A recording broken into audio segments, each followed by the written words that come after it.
Hello and welcome. सो कैसे हैं आप सभी? उम्मीद करते हैं अच्छे होंगे। आज हम एक न्यू क्वेश्चन स्टार्ट करने वाले हैं प्रोबेबिलिटी के अंदर, जो कि है मल्टीप्लिकेशन थ्योरम। तो सबसे पहले मल्टीप्लिकेशन थ्योरम के कंसेप्ट को समझेंगे, फिर मल्टीप्लिकेशन थ्योरम पे बेस्ड कुछ क्वेश्चंस को सॉल्व करेंगे। और यहाँ पे ऐसा नहीं है कि आप मल्टीप्लिकेशन थ्योरम का ही सिर्फ यूज होगा, आपने जो एडिशन थ्योरम पहले पढ़ा था उसका भी यूज होगा। तो अब थोड़ा सा आपका स्कोप जो है वो धीरे धीरे बढ़ना चाहिए। क्लियर है ना? तो हमने सबसे पहले सिंपल क्वेश्चंस को बनाया प्रोबेबिलिटी के अंदर, फिर हमने एडिशन थ्योरम को बनाया और उसमें समझा कि म्यूचुअली एक्सक्लूसिव केस में कैसे प्रोबेबिलिटी निकालते हैं, प्रोबेबिलिटी ऑफ ए और बी, और अगर म्यूचुअल एक्सक्लूसिव केस ना हो तो कैसे प्रोबेबिलिटी ऑफ ए और बी निकालते हैं। क्लियर है ना? तो आज एक न्यू पोर्शन है जो कि है मल्टीप्लिकेशन थ्योरम। मल्टीप्लिकेशन मैंने आपको लास्ट क्लास में थोड़ा सा बताया था। यहाँ पे आपको ए और बी का प्रोबेबिलिटी नहीं पूछेगा, यहाँ पे आपको ए एंड बी मतलब दोनों का होने का कितना प्रोबेबिलिटी है। अगर ए हुआ तो सिर्फ ए नहीं, A as well as B दोनों का होने का कितना प्रोबेबिलिटी है। और यही एंड क्या है, ये एंड एक तरीके से नेचर शो कर रहा है, that nature is associative nature, दोनों एक दूसरे से जुड़ा हुआ है A एंड B। क्लियर है ना? पहले हम लोग क्या पढ़ते थे, प्रोबेबिलिटी ऑफ A और B। तो हम लोग A और B में क्या करते थे, सिंपली प्रोबेबिलिटी ऑफ A निकालते थे और प्रोबेबिलिटी ऑफ बी निकालते थे और दोनों को ऐड कर देते थे, वही आ जाता था प्रोबेबिलिटी ऑफ ए और बी। लेकिन यहाँ पे क्या है, दोनों आपस में कोरिलेटेड है, तो इसके लिए probability of A and B क्या हो जाएगा, तो probability of A into probability of B. तो इसीलिए शायद नाम आप देखे होंगे मल्टीप्लिकेशन थ्योरम पढ़ा। और आप जो कंडीशनल प्रोबेबिलिटी आगे पढ़ोगे वो भी कुछ नहीं है, वो भी एक तरीके से इसी का एक्सटेंट है। क्लियर है ना? तो आप देखिए पहला फॉर्मूला ये तो समझ जाइएगा कि probability of A and B जब भी पूछा जाए तो probability of A into probability of B. कब? When A and B are independent event, दोनों में कोई नाता नहीं है, कोई रिश्ता नहीं है, देन हम क्या करेंगे, प्रोबेबिलिटी ऑफ ए निकालेंगे, फिर प्रोबेबिलिटी ऑफ बी निकालेंगे, दोनों को आपस में मल्टीप्लाई कर देंगे and we will get probability of A and B. Clear है? अब जब A और B नॉट इंडिपेंडेंट इवेंट्स हो, नन इंडिपेंडेंट इवेंट्स हो, नन इंडिपेंडेंट इवेंट्स बोलने का मतलब क्या, कि अगर A का प्रोबेबिलिटी आपने निकाला है तो ये जो प्रोबेबिलिटी का वैल्यू आपने निकाला है इसमें कहीं ना कहीं B का भी रोल है। तो आप जब B का प्रोबेबिलिटी निकालोगे तो वो थोड़ा सा वेरी करेगा। क्लियर है ना? तो आप ध्यान से समझिए, केस क्या है, when A and B are non independent, बोलने का मतलब क्या है, नॉन इंडिपेंडेंट बोलने का मतलब डिपेंडेंट इवेंट्स है, आपस में कुछ रिलेशन है। तो बोलता क्या है कि भाई साहब उस केस में अभी भी मल्टीप्लाई करना है, लेकिन कैसे करना है, तो आप सबसे पहले A का प्रोबेबिलिटी निकालो, क्योंकि A और B में कुछ डिपेंडेंसी है, कुछ रिलेशन है, तो अब प्रोबेबिलिटी ऑफ बी ही आप निकाल लोगे, लेकिन इसको बोलोगे क्या, probability of B when A is occurred या when A is already happened. Clear है ना?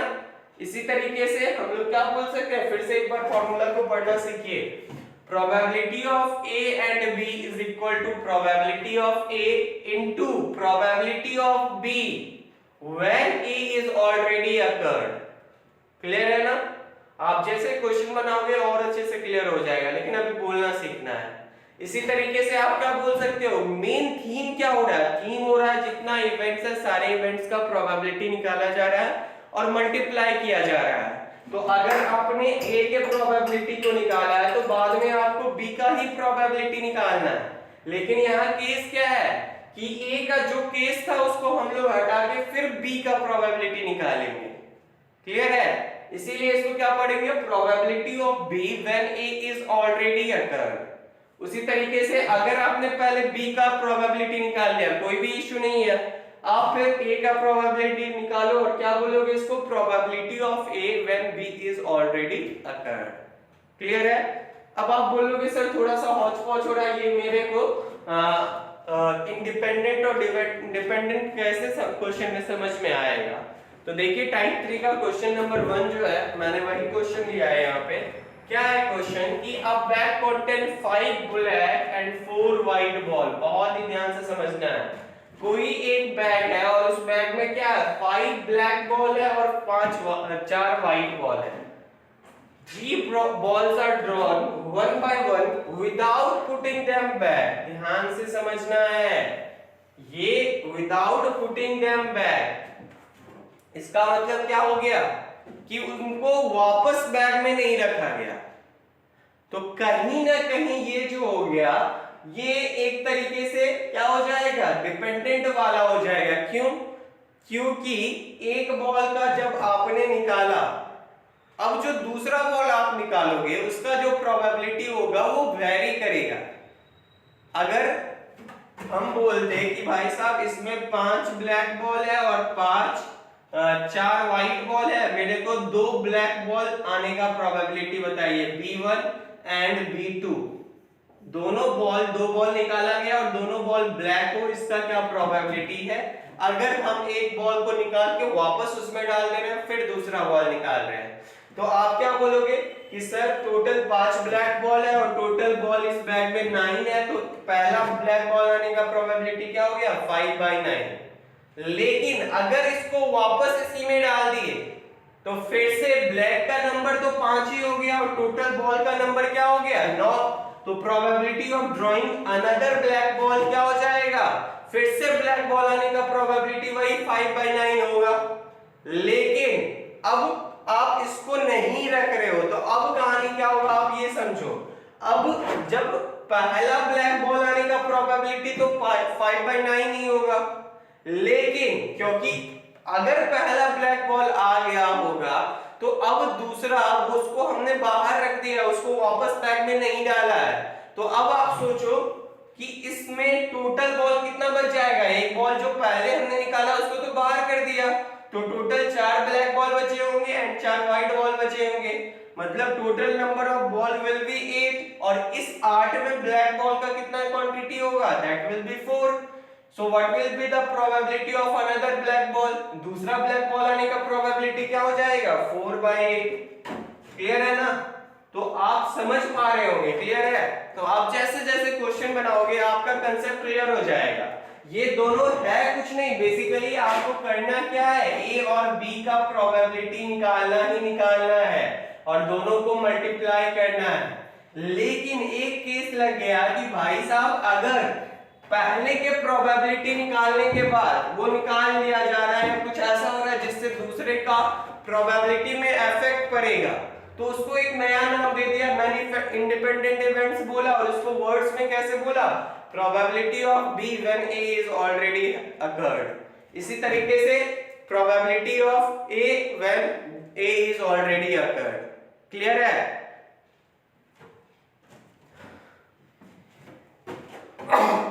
सॉरी, ये क्या था, probability of A into probability of B when A is already occurred।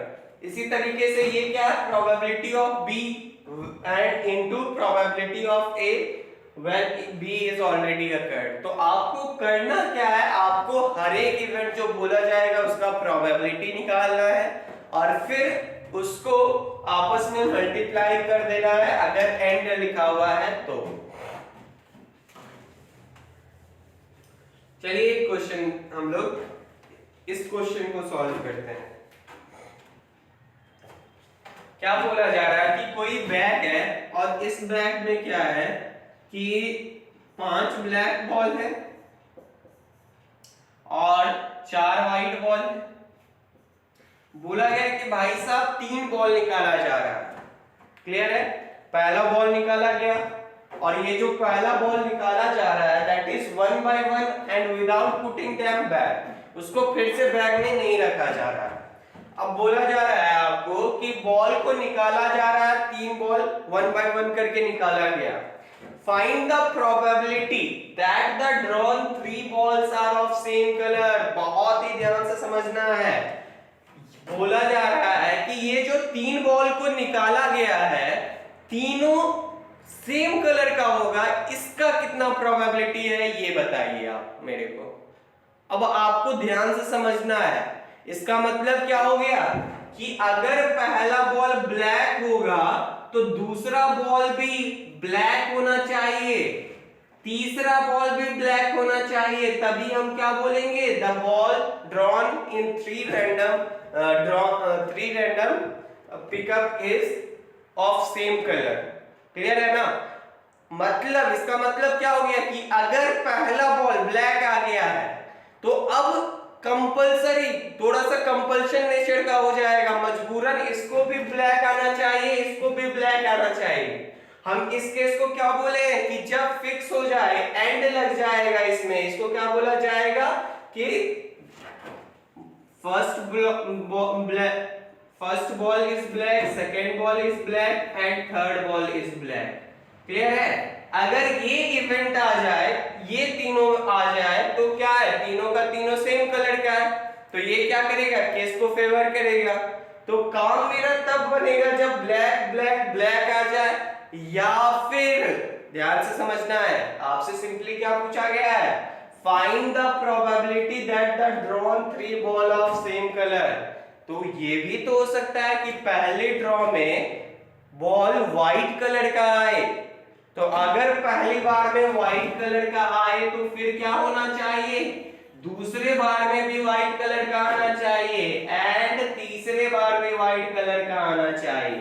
तो हम क्या देख रहे हैं, अगर मेरे को निकालना है probability of drawing same colour ball, इसको आप अच्छे से लिखेंगे तो क्या हो जाएगा, probability of drawing black and black ball plus, या फिर plus probability of drawing white ball. Clear है ना?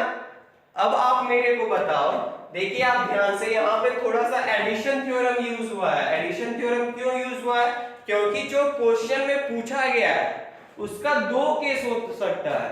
तो हम लोग क्या करेंगे, पहले वाले केस का प्रोबेबिलिटी निकालेंगे, फिर दूसरे वाले केस का प्रोबेबिलिटी निकालेंगे और दोनों को ऐड कर देंगे तो हम लोगों को मिल जाएगा probability of drawing same colour ball.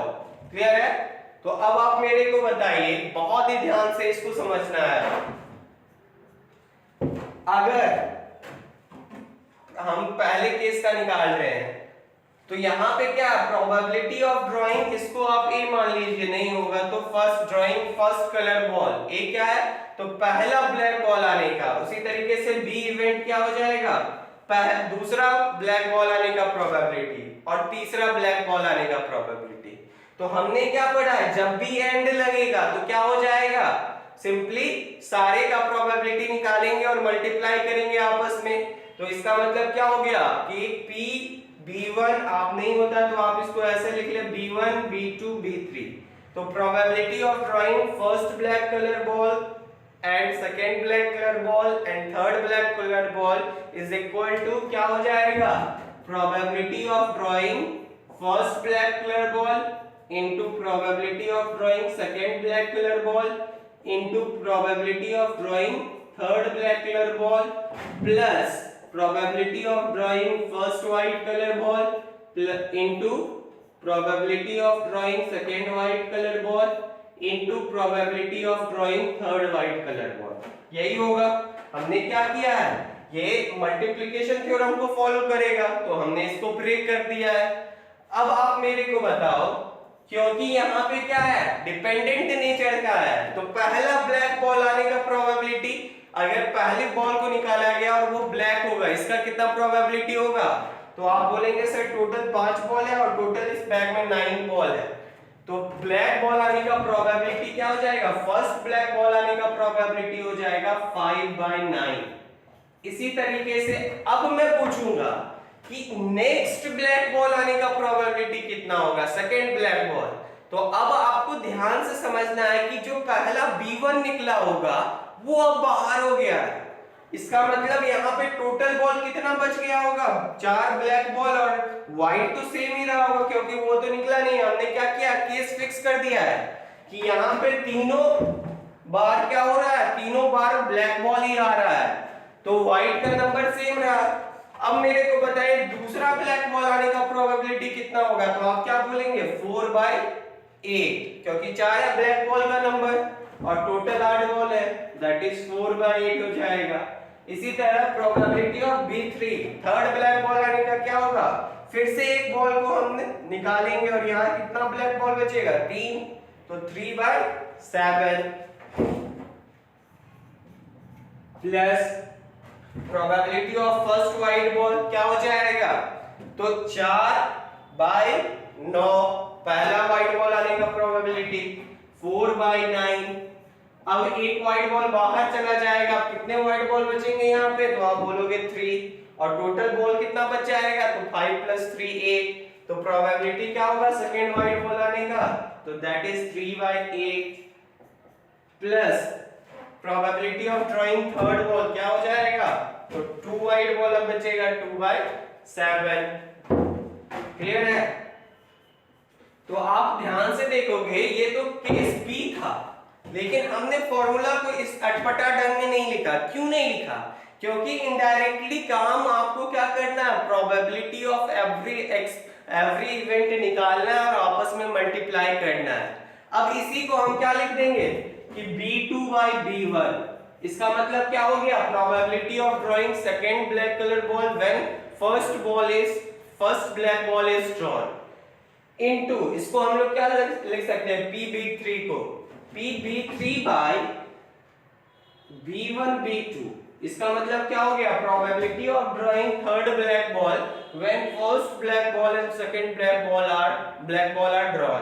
Clear है। इसी तरह आप चाहो तो PW1 इनटू, इसको क्या लिख सकते हो, PW2/W1 PW3/W1 इनटू W2। तो आपको फॉर्मूला में ज्यादा परेशान नहीं होना, कंसेप्ट समझना। कंसेप्ट क्या है कि हमें कैसे क्वेश्चन में सारे प्रोबेबिलिटी, सारे इवेंट का प्रोबेबिलिटी हम लोग निकाल रहे हैं और किस तरीके से हम मल्टीप्लाई करके आंसर ला रहे हैं, कब मल्टीप्लिकेशन थ्योरम लगाना है। और जैसे ही मल्टीप्लिकेशन थ्योरम लगाना है तो सिंपल सा कंसेप्ट, हमारा अप्रोच क्या होना चाहिए कि हर एक का प्रोबेबिलिटी निकालना है। बस क्वेश्चन आप सही से पढ़ोगे, फिर फॉर्मूला का ज्यादा आपको परेशान नहीं होना पड़ेगा कि क्या कैसे क्या कहानी हो रहा है। क्लियर है ना। सो आई होप आप समझ पा रहे होंगे। चलिए नेक्स्ट क्वेश्चन पे हम मूव करते हैं।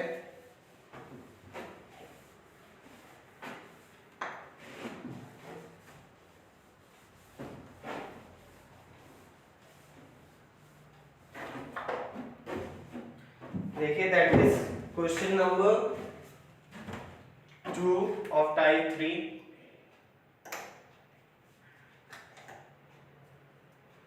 बोला जा रहा है two bag contain 4 red and 3 black ball. ध्यान से समझना है क्वेश्चन को, क्या बोला जा रहा है। आई होप आप सभी के पास क्वेश्चन होगा, नहीं तो मेरे पे मैसेज करके दे लेना है। क्लियर है ना। तो ध्यान से देखिए क्या बोला जा रहा है कि अ बैग कंटेन, कोई एक बैग है और इस बैग का कहानी क्या है, इस बैग में क्या क्या है, तो 4 रेड बॉल है और 3 ब्लैक बॉल है। अब पूछा जा रहा है if balls are drawn from the bag 1 by 1, एक एक करके निकाला जा रहा है। Find the probability that first ball drawn will be red, second will be black, third will be red and so on. बहुत गजब क्वेश्चन है। कैसे गजब है आप समझो। आपसे क्या पूछ रहा है कि एक एक करके इससे बॉल को निकाला जा रहा है। अब मेरे को आप बताओ कि what will be the probability that पहला बॉल रेड होगा, दूसरा बॉल ब्लैक होगा and second ball will is black and third ball is red, फिर से चौथा मींस रेड ब्लैक रेड, फिर क्या होगा ब्लैक बॉल होगा, फिर रेड बॉल होगा। तो ऐसे कितना प्रोबेबिलिटी होगा, आप इसका वैल्यू क्या होगा, आप मेरे को ये बताओ। तो अब आप खुद सोचो इसमें टोटल कितने बॉल है 7। तो यहाँ पे आपको जो करना है, पहला रेड बॉल, दूसरा ब्लैक बॉल 2 हो गया, तीसरा बॉल, चौथा बॉल, पांचवा बॉल, फिर क्या आएगा छठा बॉल एंड फिर क्या आएगा, रेड बॉल।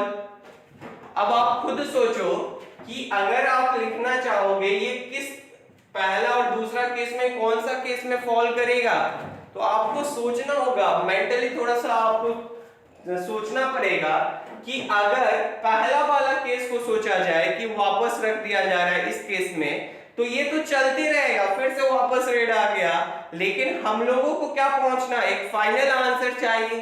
तो हम लोग क्या करेंगे, एक एक करके बॉल को निकालेंगे, एक एक बॉल को जो निकाला जा रहा है उसको बाहर रखते जाएंगे। क्लियर है ना?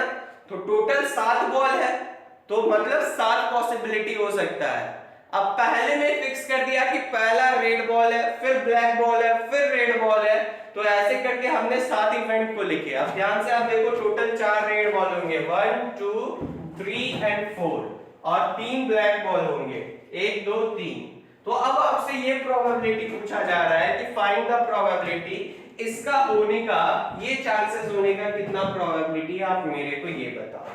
तो अब फिर से वही बात है, आपको सोचना है, क्लियर है, कि पहला रेड बॉल आने का प्रोबेबिलिटी क्या होगा। इसका मतलब क्या हो गया, अगर हम लिखे R1 R2 R3 R4, B1 B2 B3, ये मैं आपके लिए लिख रहा हूं जिससे आप फॉर्मूला को समझ पाओ। ऐसे आप जब खुद इफिशिएंट हो जाओगे तो फिर ये सब लिखने का ज्यादा हौच-पौच नहीं होगा, डायरेक्ट आप लिखोगे, आंसर को ले आओगे। अब इसी को आप क्या लिखोगे, probability of R1 into probability of B1 when R1 is already Fn, clear है, into probability of R2 when R1 and B1 is already Fn। इसी तरीके से क्या हो जाएगा, probability of B2 when R2 R1 and B1 is already happened। तो ऐसे आप 7th में लिखोगे प्रोबेबिलिटी ऑफ R4 व्हेन, सारे को लिखोगे R1 R2 R3 R4 R1 B1 R2 B2 R3 is already happened. Clear है ना? तो आपको फॉर्मूला में ज्यादा हौच-पौच नहीं होना है। आप देखिए कंसेप्ट जब लगाएंगे तो कितना ये सिंपल हो जाएगा, तुरंत आंसर आ जाएगा। अब इसका मतलब क्या हुआ, सिंपल सा मतलब है पहला रेड बॉल आने का प्रोबेबिलिटी। तो आप मेरे को बताओ, पहला रेड बॉल आने का टोटल 4 रेड बॉल है और टोटल बॉल बैग में कितना है, 7।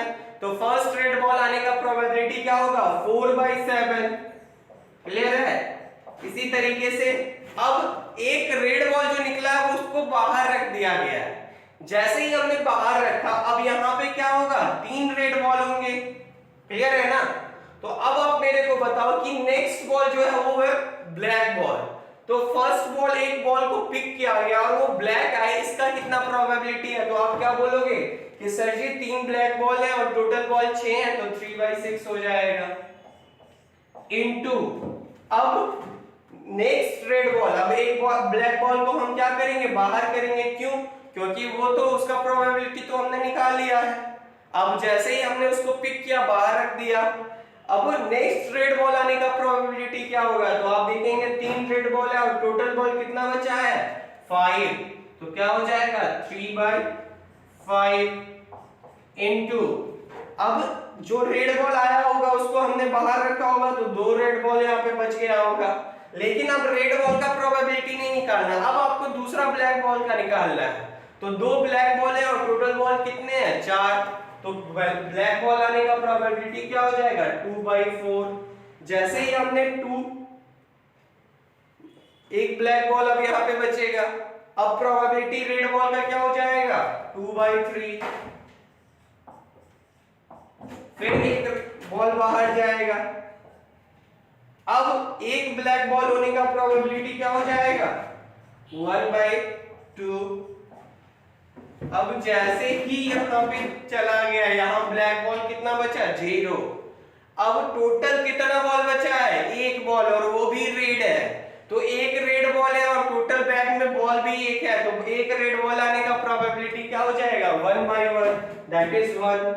अब इसके वैल्यू को आप लोग निकालेंगे, क्या हो जाएगा, देखिए 3 × 2 6, तो 6 कहीं पे नहीं है,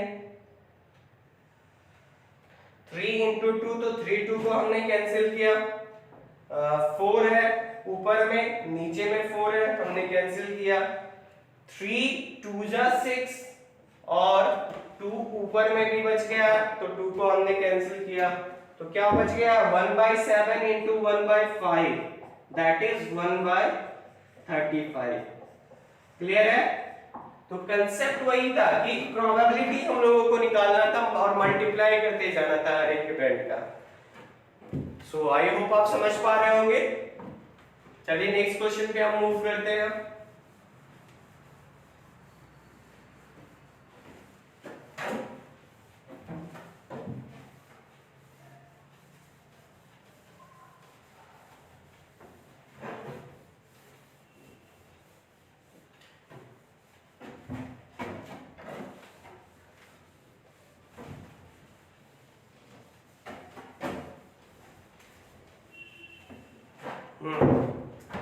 क्वेश्चन नंबर 3 देखिए क्या है। One bag contain 5 red ball and 3 white ball. कोई एक बैग है, इस बैग में क्या है 5 red ball and 3 white ball.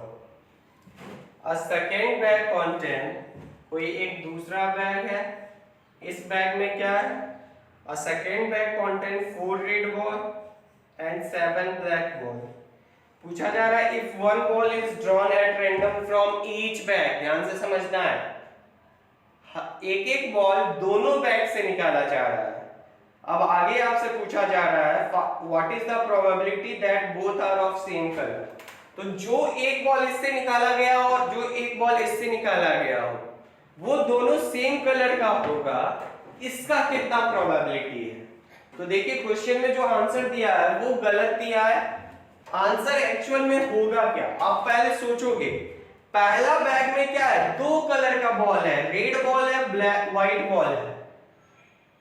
ये क्वेश्चन को पहुंच कर दिया आपको नहीं, ठीक है क्वेश्चन ठीक है और आंसर भी जो बुक में दिया वो भी सही है। आप समझो बात को क्या है कि पहले बैग में क्या है रेड बॉल और व्हाइट बॉल।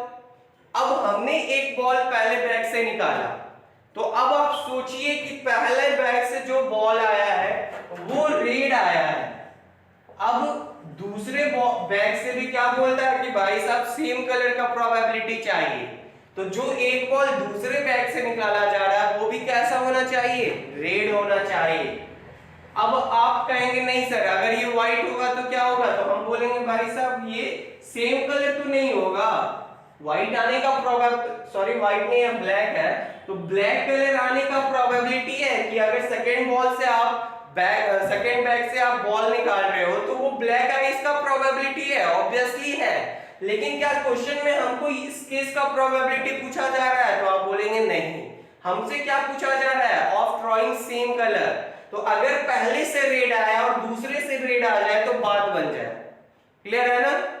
तो ये हो गया दोनों सेम कलर का। लेकिन अब मानते हैं कि पहले बैग से व्हाइट बॉल आया है, अगर पहले बैग से व्हाइट बॉल आया है, अब दूसरे बैग से कोई भी बॉल आए, चाहे वो रेड बॉल आ जाए या चाहे वो व्हाइट के साथ दूसरे बैग से ब्लैक बॉल आ जाए, तो क्या ये दोनों सेम कलर का है, तो आप बोलेंगे नहीं।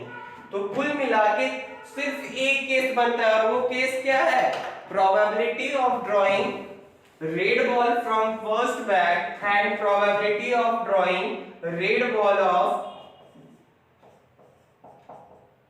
second bag। इसका कितना प्रोबेबिलिटी है ओवरऑल हमसे ये पूछा जा रहा है।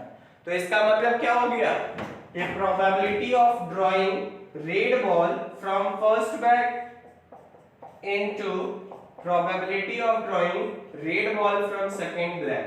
अब आप खुद सोचो क्या ये इंडिपेंडेंट होंगे या डिपेंडेंट होंगे, तो ये इंडिपेंडेंट होंगे। क्यों होंगे, क्योंकि भाई साहब रेड बॉल इसमें है, इससे आप निकाल रहे हो तो उसमें क्या इफेक्ट पड़ेगा, वो तो अपना मौज में रहेगा। तो आप बताओ मेरे को कि इससे रेड बॉल आने का प्रोबेबिलिटी कितना होगा, तो आप क्या बोलेंगे 5 रेड बॉल है और टोटल 8 बॉल है, तो 5/8 रेड बॉल आने का प्रोबेबिलिटी हो जाएगा। इसी तरीके से red ball from second bag आने का प्रोबेबिलिटी क्या होगा, तो 4 रेड बॉल है और टोटल 11 बॉल है, तो क्या हो जाएगा 4/11, 20/88 that is 10/44 that is 5/22। Clear है ना। तो क्वेश्चन को बहुत ही अच्छे से समझना है। और अगर यहाँ पे व्हाइट बॉल रहता, रेड और व्हाइट, तो फिर यहाँ पे दो केस बनता कि पहले से रेड आया और दूसरे से व्हाइट आया, प्लस पहले से व्हाइट आया और दूसरे से भी व्हाइट आया है। क्लियर है ना। अगर बोला जाता कि सेम कलर को, तो इसमें दो केस बन जाता। अगर यहाँ ब्लैक के जगह व्हाइट होता कि पहले से भी रेड आ गया एंड दूसरे से भी रेड आ गया, तो ये दोनों भी सेम कलर हो जाएगा। प्लस अगर पहले से निकाला गया और व्हाइट कलर का आया है एंड दूसरे से निकाला जाए वो भी व्हाइट कलर का हो जाए, तो भी दोनों सेम कलर का है। लेकिन यहाँ पे क्वेश्चन आपको बहुत ही केयरफुली पढ़ना है, आप मिस्टेक कर सकते हो। यहाँ पे ब्लैक कलर दिया है, क्लियर है ना, तो दोनों अलग है, सिर्फ एक ही कॉमन केस आ सकते हैं।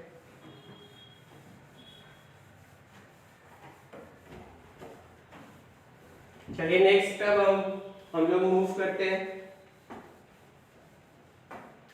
ये था क्वेश्चन नंबर 3। क्वेश्चन नंबर 4 पे हम लोग मूव करते हैं। बहुत ही ध्यान से, बहुत मजेदार क्वेश्चन है और बहुत ही इंपॉर्टेंट क्वेश्चन है, क्लियर है ना। तो बहुत ही ध्यान से देखेंगे इस क्वेश्चन को।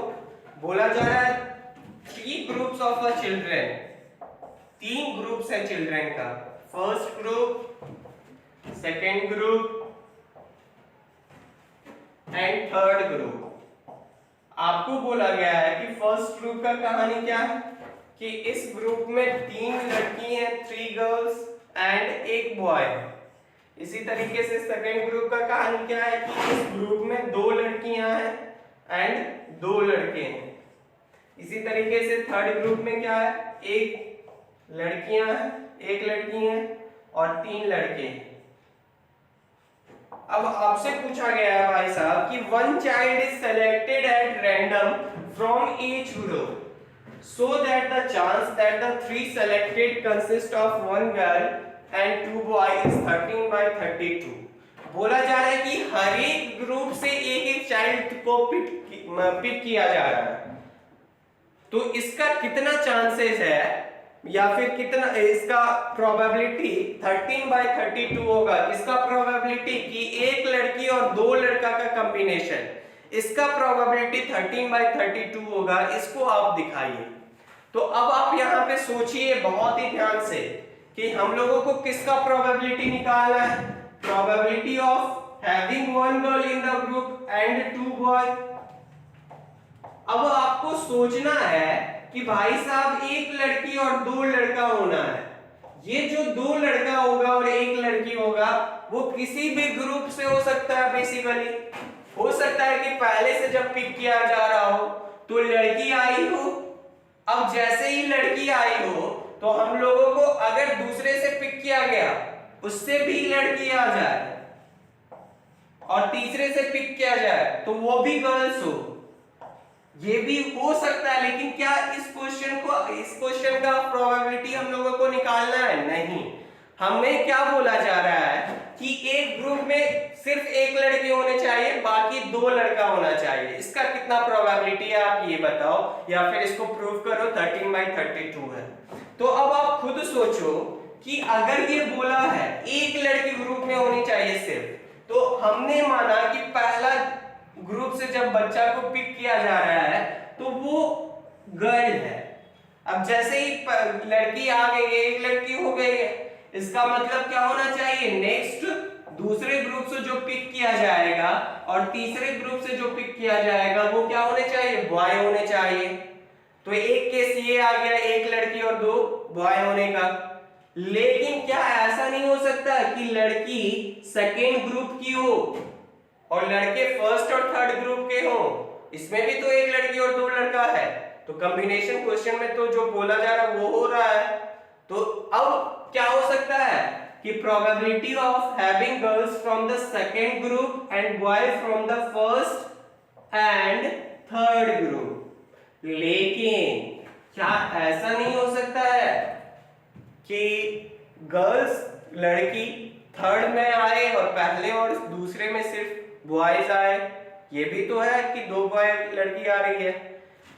तो एक और कॉम्बिनेशन बनता है, दैट इज पहले में बॉय आए, दूसरे में जब सेलेक्ट किया जाए बॉय आए, और तीसरे में जब किसी को सेलेक्ट किया जा रहा है तब गर्ल्स आए, लड़की आए। क्लियर है? अब आप मेरे को बताओ, तो ओवरऑल जो क्वेश्चन में पूछा जा रहा था, probability of having one girls and 3 boy, तो वो निकल के कुछ ऐसा आएगा। क्लियर है ना? ये किसका केस है? तो आपको लिख लेना है फॉर्मिंग करके, अगर कहीं पे दिक्कत हो रहा है। When girl is from first group, तो ये जो क्वेश्चन बोला जा रहा है उसका प्रोबेबिलिटी ये हो गया। When girl is from second group, तो उसका प्रोबेबिलिटी ये हो गया। When girl is from third group, तो उसका प्रोबेबिलिटी ये हो गया।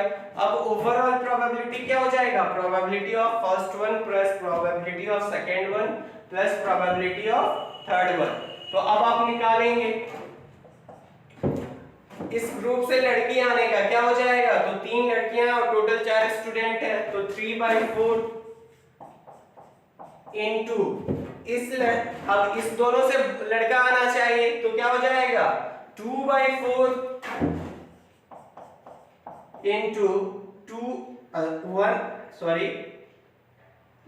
3/4 प्लस, अब दूसरा बार में क्या है कि गर्ल्स जो है सेकेंड ग्रुप से आना चाहिए, तो आप क्या करें? पहले और थर्ड वाले में बॉय का प्रोबेबिलिटी निकाल के मल्टीप्लाई करें इनटू सेकेंड ग्रुप में गर्ल्स आने का प्रोबेबिलिटी से। तो देखिए इसमें बॉय आने का प्रोबेबिलिटी क्या हो जाएगा? 1/4 इनटू सेकेंड से क्या आना चाहिए? गर्ल्स, तो इसमें गर्ल्स आया, इसका कितना प्रोबेबिलिटी होगा? तो आप क्या बोलेंगे? 2/4 इनटू, इससे फिर एक लड़की आ गई है तो इससे तो बॉय ही आएगा, तो बॉय आने का प्रोबेबिलिटी क्या होगा? 3/4 प्लस, अब लास्ट वाले में गर्ल्स आए, पहले दो में बॉयज आए, इसका कितना चांसेस है? तो आप क्या बोलोगे कि पहले में बॉय आने का प्रोबेबिलिटी क्या हो जाएगा? 1/4, दूसरे में बॉय आने का प्रोबेबिलिटी क्या हो जाएगा? 2/4 इनटू तीसरे में गर्ल्स आने का प्रोबेबिलिटी क्या होगा? That is 1/4। अब इसको आपस में कैलकुलेट करेंगे और इसका वैल्यू हम लोगों को दिखाना है कि बराबर है किसके? 13/32 के। क्लियर है? सो आज हम लोग यहीं तक रहने देते हैं बेसिकली, या फिर एक क्वेश्चन और हम लोग डील करते हैं। आई होप कि ज्यादा नहीं हुआ होगा, 30 या 35 मिनट हुआ होगा, तो हम लोग एक और क्वेश्चन को डील करते हैं, या फिर छोड़िए आज यहीं तक रहने देते हैं, हम लोग नेक्स्ट क्लास में करेंगे, क्योंकि आज कुछ मेरे को काम भी है और बहुत सारे क्वेश्चन हैं इस टाइप के अंदर। तो आई होप कि नेक्स्ट क्लास में ये टाइप पूरा का पूरा हम लोगों का खत्म ही हो जाएगा। तो अच्छा आज छोड़ते हैं, नेक्स्ट क्लास में इसको जितने भी क्वेश्चन बचे हैं आई होप कि ये नेक्स्ट क्लास में खत्म हो जाएगा। फिर हम लोग बेयस थ्योरम पे मूव करेंगे, जो कि बहुत ही इंपॉर्टेंट है, एग्जामिनेशन में जनरली आपका पूछा जाता है, कभी 8 मार्क्स में, कभी 5 मार्क्स में, किसी में भी दे देता है। क्लियर है? तो आज हम लोग यहीं तक रखते हैं, फिर हम लोग नेक्स्ट डे देखेंगे और नेक्स्ट डे कुछ और क्वेश्चन, अच्छे क्वेश्चन को सॉल्व करेंगे। तब तक अच्छे से रहिए और अपना ध्यान रखिए। Thank you.